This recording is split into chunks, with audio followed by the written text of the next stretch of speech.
Oui, les mots prononcés par le président Kais Saied ne peuvent pas être plus clairs, hein, vous les avez entendus. Celui qui tue sans aucune raison mérite la peine de mort. La peine capitale est effectivement sous le coup d'un moratoire, plus d'exécution depuis bientôt 30 ans, mais l'abolition n'a jamais été inscrite dans la loi. Voilà que le président prône le retour des exécutions et il sait qu'il bénéficie du soutien d'une large partie de la population. Voilà, en même temps, Maureen, ces dernières années, les appels à rétablir la peine de mort se font de plus en plus forts. Vous le disiez. Comment expliquer cela?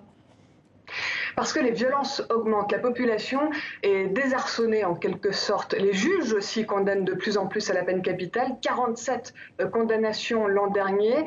Alors pour l'heure, ces peines se transforment en prison à perpétuité. La classe politique glisse, elle aussi, de plus en plus vers le rétablissement.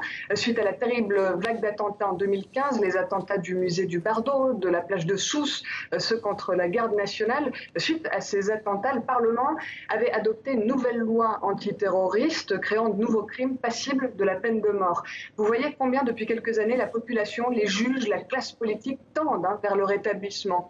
La société civile était parvenue à faire en sorte que la Tunisie signe à l'Assemblée générale de l'ONU en 2012 un moratoire sur les exécutions dans la foulée de la révolution. C'était un moment historique mais symbolique. Ce moratoire mais pas réellement contraignant.